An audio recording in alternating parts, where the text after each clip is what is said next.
Welcome, everybody. Episode 23 of the Academy of Management Review Origin series, this podcast and video series in which we try and take you behind the curtain to understand how theory is created, what's the background story to many of the exciting papers that we've got upcoming and in press at the Academy of Management Review. I'm Greg Fisher, and I'm going to be continuing to host this series, so it's a privilege to have you all here. And I'm joined by Jennifer and Jeremy, and they're going to talk to us a little bit about their paper entitled Nonprofit Organizations as Multi-Sided Platforms. Two sort of fascinating concepts that have not previously been brought together. And their paper certainly does a lot of bringing them together, helping us see nonprofit organizations through something of a new lens, which is fascinating, interesting, and I think opens up lots of new avenues, new opportunities, and new ways of seeing nonprofits, which is exciting. So welcome, Jeremy and Jennifer. Thank you for being here. Thank you for joining us. Before we get into talking about the paper, perhaps you can give us just a little bit of a background introduction to each of yourselves, starting with you, Jennifer. Great. Well, thank you, Greg, and thank you for having us. I did my PhD at Berkeley. I'm an IO economist, industrial organization, and according to Jeremy, that makes 3 of us in the world now studying nonprofits. So that's how we connected. Jeremy, where are you at, and what's brought you to this point? Yes, I'm a professor of economics and currently serving a tour as Associate Dean at the Brock School of Business at Samford University in Birmingham, Alabama. Prior to my academic career, I was in international relief and development doing microlending, which really sparked my interest in the nonprofit sector, and have spent most of my career thinking about nonprofits as organizations, as a technology to deliver services, and how economics might approach that. Awesome.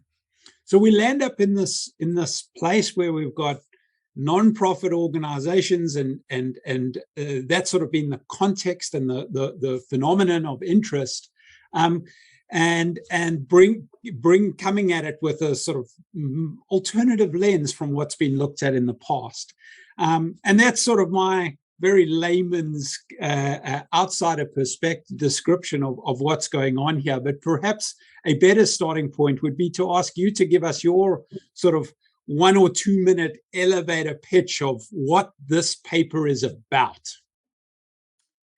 Yeah, so Jeremy and I tend to disagree on pretty much everything, but I'll give you my elevator pitch. We are hoping to write a paper that gives people a novel and useful way of modeling or thinking about nonprofits and what they do, using the same sort of orthodox analytical tools that we use for modeling and thinking about for-profits. So like I said, we are coming at this from kind of an economics perspective, using those kind of tools. And the literature on nonprofits in that area has fallen really short, we thought, in explaining nonprofit behavior and being able to make predictions and things like that, things we like to be able to do. And that's a problem for firms and policymakers that have to deal with nonprofits as competitors, suppliers, and so on. So we're hoping that this will give people a handle on how to think about how to analyze nonprofits alongside things that we think we understand better, like for-profits.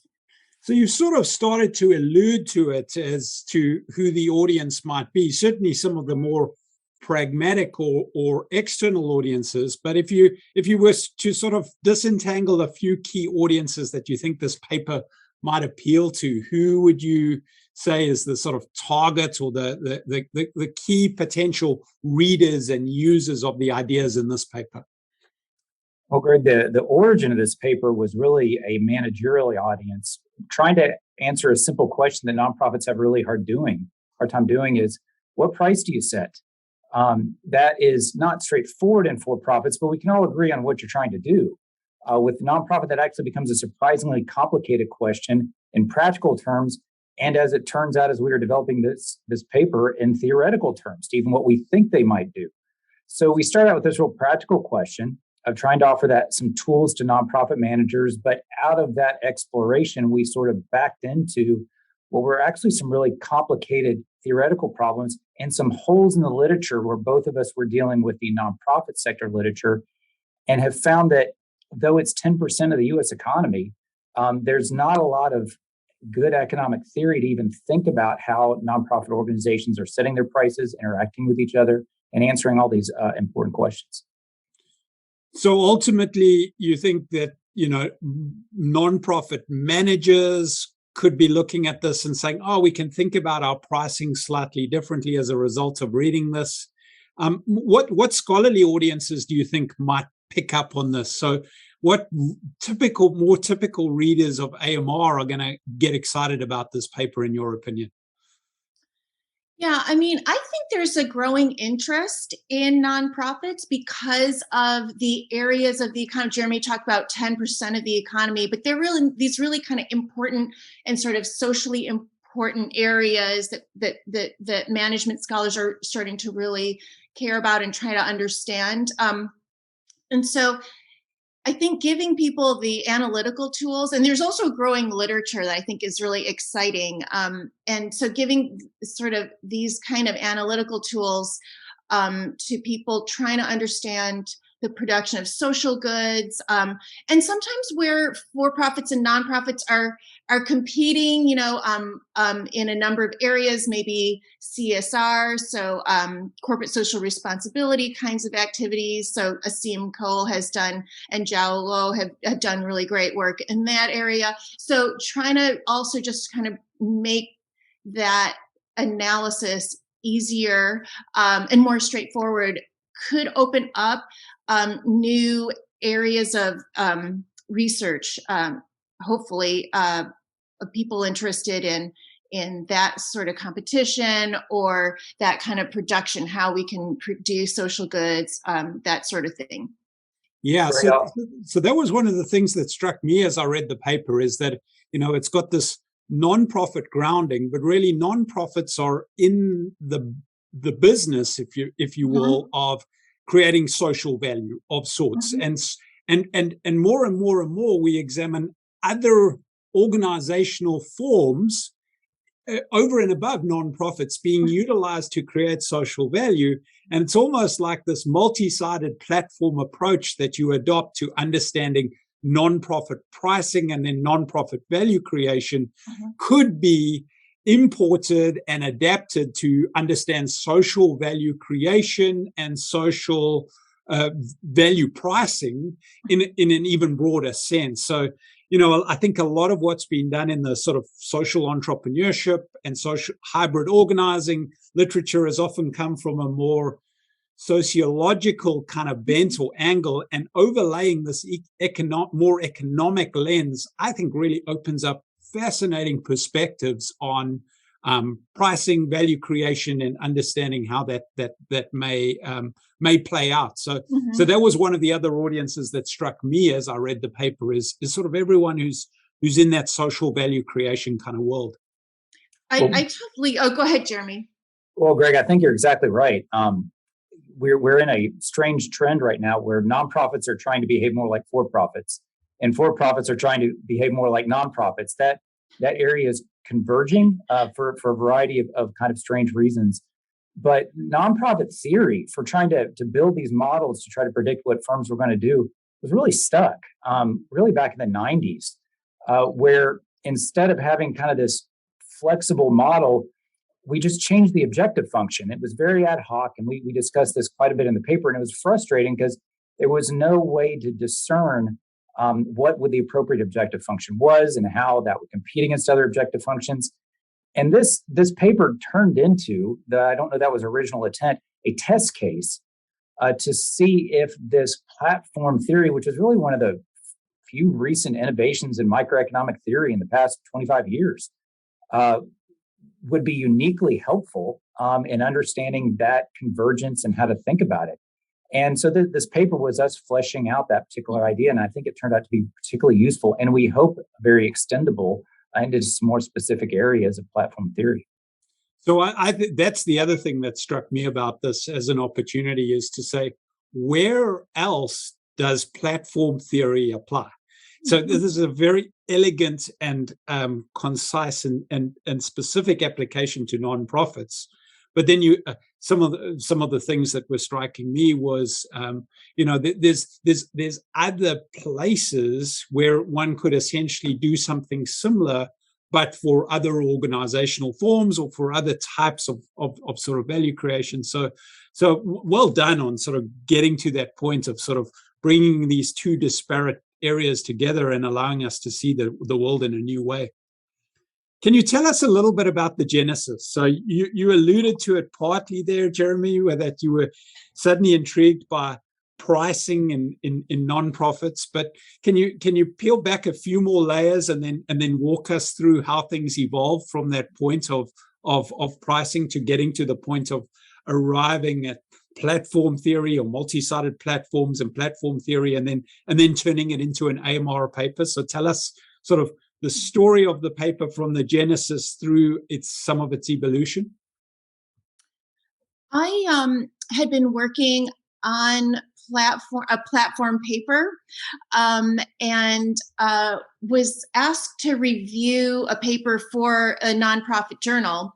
And something about the way the author described nonprofits or defined a nonprofit, a light bulb went on, because one of the big sort of findings of of platform models is that you subsidize one side because you can make more money on the other side, right? And so sometimes you give away, that price on one side goes all the way to zero. So like free Google searches and free Facebook's memberships and things like that, right? So that was something that's now commonly understood about platforms, but it was a kind of a big sort of finding in the platform literature. And so something about the paper I was reviewing struck a chord, or a light bulb went on, and I actually sort of in my paper review sketched out, well, this paper isn't quite working, but here's something you could do. And I sort of briefly sketched out this platform idea in my paper review, and I never heard back from the journal. So anyway, so Jeremy and I met at this conference, and we were talking about ideas, and I thought, oh, well, this is a really easy peasy, low hanging fruit idea that we could try this out. And he thought, like maybe this could address this pricing problem, because again, the kind of the big sort of finding in platform that literature is that subsidization of one side. So anyway, so that was the sort of kernel of that from my perspective. Yeah, and I'll just add to that. All due credit, when we first met, Jenny was like, "Hey, have you ever thought about platform theory?" I was like, "I don't know. I'll read up on that." But I'd spent the previous decade banging my head against the theoretical wall in the nonprofit literature. And what was frustrating about it is, nonprofit is a tax status, which is not as interesting to economists as you might think. What's interesting about it is that you have this one side that is altruistic or trying to subsidize the consumption of a different market. And that's what's interesting. And platform theory seemed to unlock so many puzzles that were just roadblocks in existing nonprofit theory. And so that really unlocked, and we see ample room to run with this topic. Can you give us a little bit of a sense? So Jenny, you told us you were sort of working with platform theory already. Jeremy, for you, how did you start to get your hands around platform theory, platform models, platform modeling, if you hadn't been in that space before? Just to give people a sense of what they might do if they come across an interesting theoretical perspective that they're not deep into, but they need to familiarize themselves enough with and become familiar enough with, such that they can theorize an AMR style paper around that perspective. What did you do to educate yourself? Yeah, there's kind of three avenues to that. One was reading some very managerial oriented literature to say, okay, what are the right questions here to even ask? What problems are we trying to solve? And then secondly, you just go to the source, the Roche and Tirole paper. You just spend a lot of time working through those models very carefully. But there was really no substitute to building our own model from scratch. It just doesn't make sense to take pen to paper and just write your own model. And we did it in a very specific context. And the difficulty wasn't really the modeling, it was the translation of concepts. So how do you think about prices in a donor market? What price are they paying? How do you begin to think about elasticities or these concepts, and transferring concepts from one application to another was the much more challenging part to that process.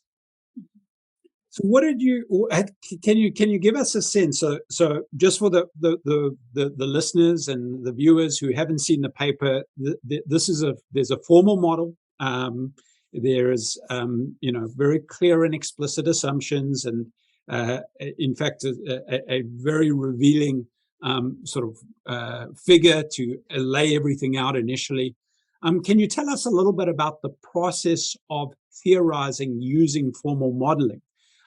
Because I think it's something that AMR has become more open to over the last few years since Jay Barney was editor, and continues to be open to it. And I've seen a couple of papers in press that have utilized a couple of additional more recent papers that have utilized this approach.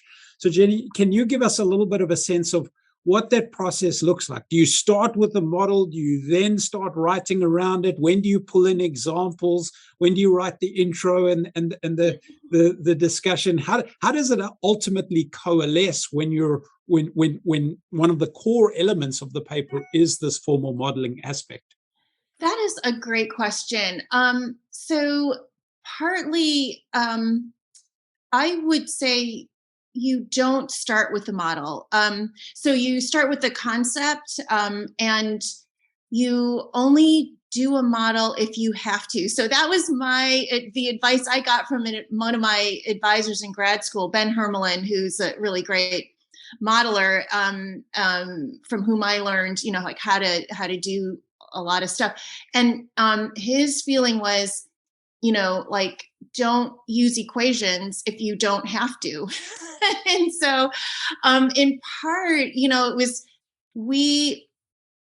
I told you, Jeremy and I disagree on a lot of things. So it was a lot of it was to convince him, that we had something and that this was actually mathematically correct. So I was like, okay, fine. Let's, let's write this stuff down, and be kind of rigorous about this, with the idea that, if in the end the model doesn't actually help, reveal something, then you do it for yourself, and then you don't put it in the paper. So don't use equations if you don't have to.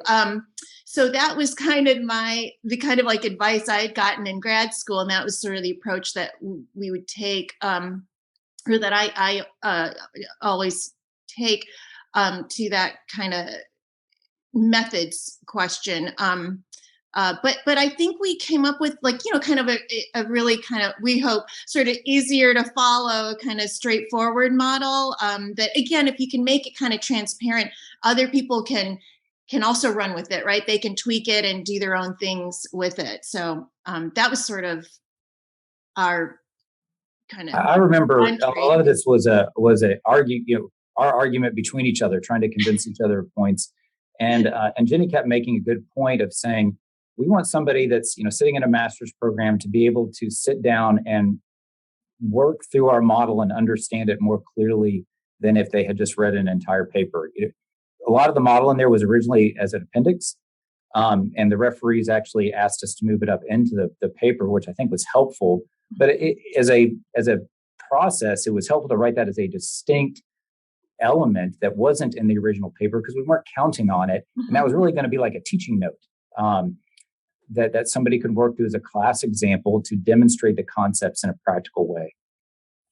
So one of the things that struck me, and I'm not a formal modeler, and I've never been trained in a program that did very much of that at all, but I was able to follow along. So there's a few pieces to that. One of them you've alluded to, that the model is in and of itself fairly simple. It's easy for someone who's not sort of steeped in equations and formal modeling to sort of understand the gist of it and get their head around.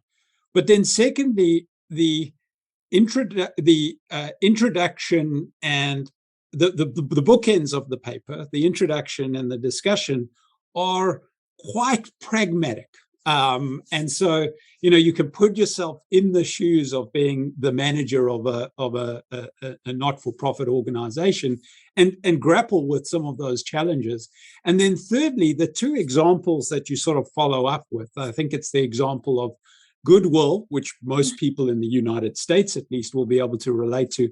And then I think it was the San Francisco Chamber Orchestra or Symphony Orchestra, and sort of the very pragmatic application of the ideas. So can you just give us a little bit of a sense of what was some of your process and some of your maybe challenges and what you did to overcome them, to, number one, write a fairly simple and accessible introduction and discussion section, and number two, find sort of really relatable, pragmatic examples that could illustrate and bring the more complex elements of the paper to life? We had started with, again, like not with the equations, right? Like that was something we weren't going to do. And we thought, well, if this is something for like master's students, to understand, we would do a lot with the examples. And we started with several other examples, I think, right? So, but we kind of came down to the two that are in the paper because they illustrate different kinds of decisions. So that was kind of how I remembered that. Greg, some of it is the audience too. Our original working paper was not targeted towards academics. It was targeted towards this nonprofit literature, which you're always thinking about a smart executive director of a nonprofit organization. What problems are they facing? And you're writing a practitioner article towards them. That was the origin and the original idea. And only when we discovered that, hey, there might be some broader application to this, we might be actually stumbling upon a broader context for this question, did we then back in and actually try to make it more generalizable? And in fact, through the revision process, the referees definitely encouraged us to make the subject more generalizable to the nonprofit sector, but even as you're alluding to, maybe even perhaps beyond what the nonprofit sector is. That certainly wasn't the original intent, but it may have made, and thank you for that compliment, it may have made the paper more readable and approachable even in that context. Yeah, I mean, one of the interesting things to me as I read through the paper was I thought about using it to teach platform theory, because or to teach the concept of platforms, because it forces the minute you say multi-sided platform, everybody thinks, oh, Facebook. Yeah. And so they get into very much into, well, how does Facebook work, or how does you use the Microsoft example in the paper, just in terms of some of the review stuff, but it forces you to think about, well, what is a platform actually, and what purpose does it serve, and how do we, what are the levers we've got to pull to make that platform work and connect in a much more theoretical way compared to what one might do, because you know what Airbnb have done, or what Uber have done, or what Facebook have done. And it becomes, in those situations, it becomes very sort of embedded in the technology and in the brand and in how they're known. Whereas here it becomes, well, let's truly understand platforms and platform pricing and the options that managers have got in managing those prices. So I hope and I believe, and I am encouraged by the fact that I think this paper will have a much broader application than even you might have intended when you first wrote it.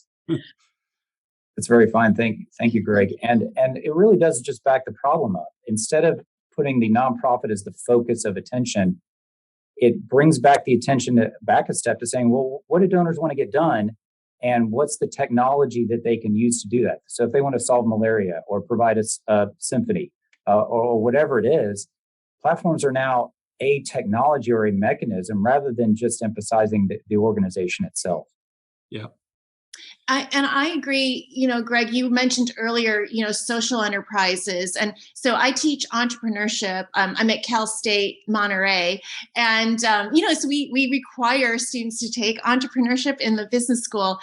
And, time and again, students come to class with social goals, right? And that, I think which is such a heartening thing to see in that next generation of students.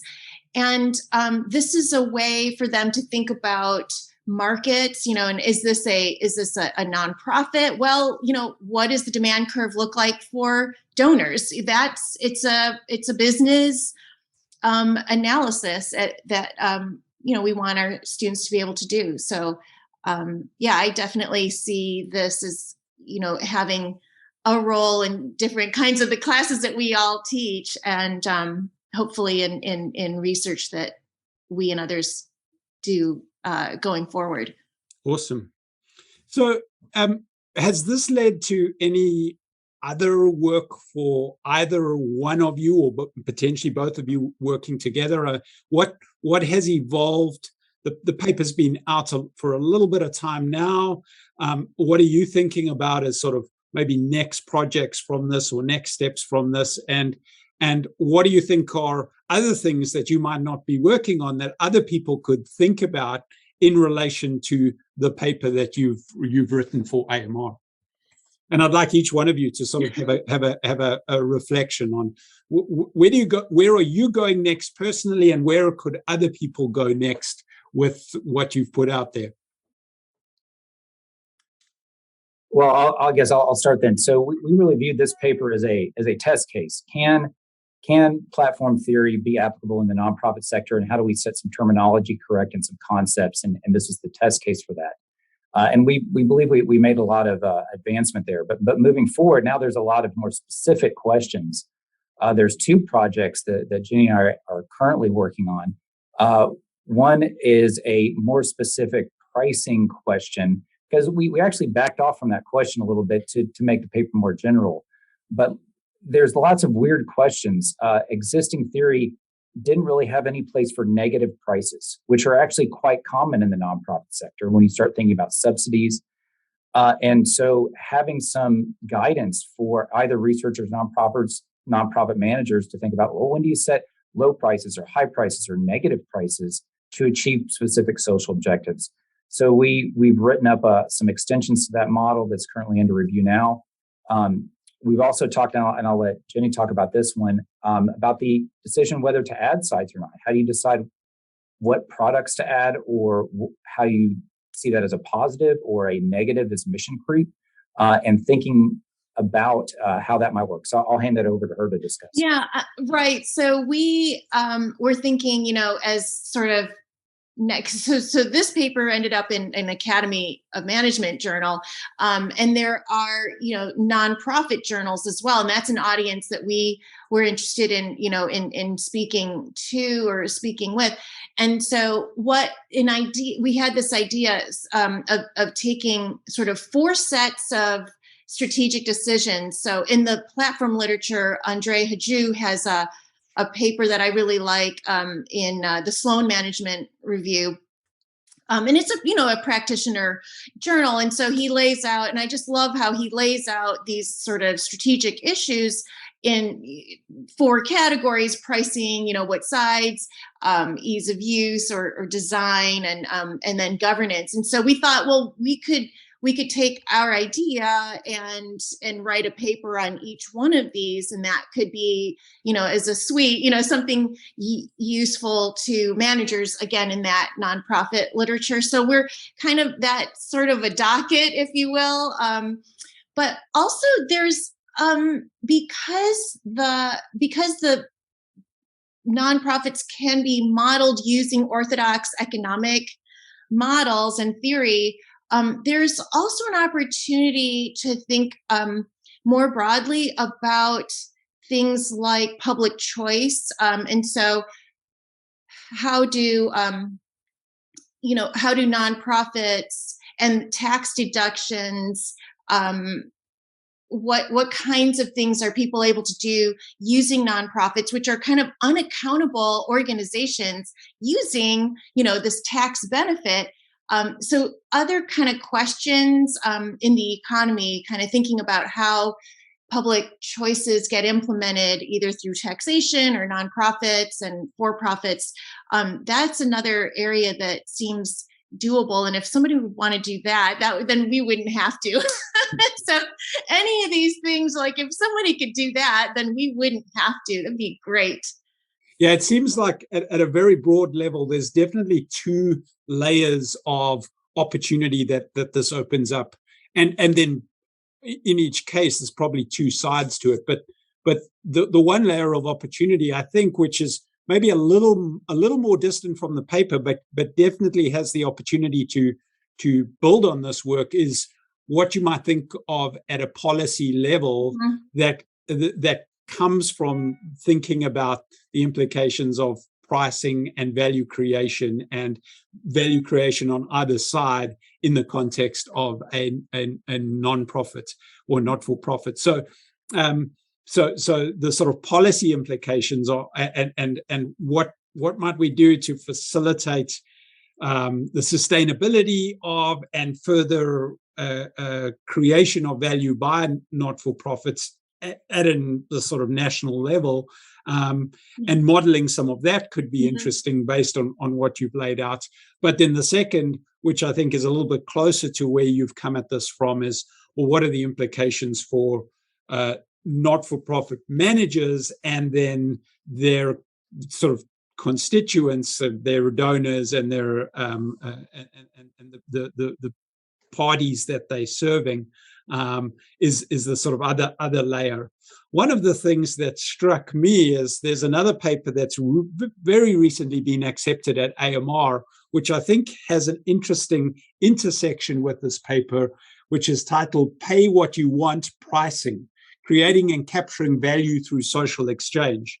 And it examines this phenomenon where certain organizations, and in some cases they are not-for-profits, and in other cases they are for-profit organizations or social ventures, but they create their a pricing structure where their customers or users can just pay what they want, and they sort of explore it in all these different settings. And it struck me that some of the not-for-profits in the town in which I live, Bloomington, Indiana, have specifically adopted that as their pricing structure. I'm thinking of the local theater company.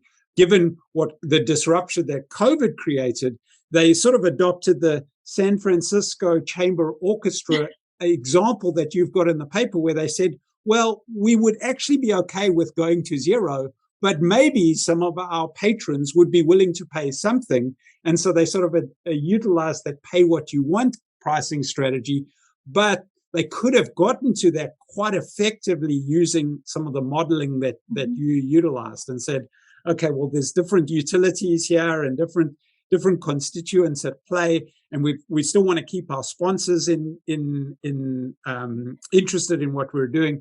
So I think there's an interesting linkage between those two papers. That paper is by David Ross and Moonsik Shin, and they've just released it, Pay What You Want: Pricing. So I think there's an interesting intersection there that could be further explored, and sort of a stream of research around this notion of pricing in these different contexts. Greg, I think you got it exactly right. Some of the most sophisticated price discriminators out there are nonprofit organizations, and using that as a tool and a managerial tool. So you can think about it at that level, and there's certainly many new avenues, in particular new technologies, that can be explored in that. And at the same time, there's all these policy level decisions. If we think that nonprofits or profit deviating organizations more generally are effective tools to generate social welfare, how do we do that? How do we make that ecology flourish? And what problems are policy problems? And what are inherent in information problems or free writing? What things are based there? These kind of models help distinguish what those problems are. Awesome. Well, thank you. Thank you both for the opportunity to talk about your paper, for putting the effort into putting it together, for submitting it and going through the rigors of having it reviewed at AMR. We're glad as a journal and as an editorial team to be able to publish it. And I just want to leave the audience with really a few interesting takeaways from all of this. That's number one. I think starting with an interesting phenomenon is an interesting place to start theorizing. And I've written an editorial on phenomenon-based theorizing, and I think that's essentially what's gone on here. You've looked at the phenomenon of pricing in nonprofits and said, where do we go from there? And then layered on the theory, brought in the theory, and modeled it very effectively. So that's number one. Number two, I think the opportunity to take what are two fairly well-known and established areas of research and bring them together in a novel way is an interesting way to think about research. So well done on doing that. And I think number three, ultimately attacking it by having a formal model and a set of equations in the paper is very useful, but keeping them fairly simple, fairly accessible, and fairly relatable to a more general audience is also useful, and backing it up with simple, direct, straightforward writing in order to support it such that it doesn't become too academic or too sophisticated for anyone else to understand. So I think those are, for people who are interested in looking at the paper for different reasons, those are all good reasons to look at this paper, to build on it. Whether you're interested in not-for-profits or not, whether you're interested in multi-sided platforms or not, there are a variety of additional reasons to digest this paper, look at it, and enjoy it. So thank you for the opportunity to talk about it on the AMR Origin series. Greg, thank you so much for your kind words. You are very generous, and we really appreciate this opportunity. Ditto. Thanks, Greg.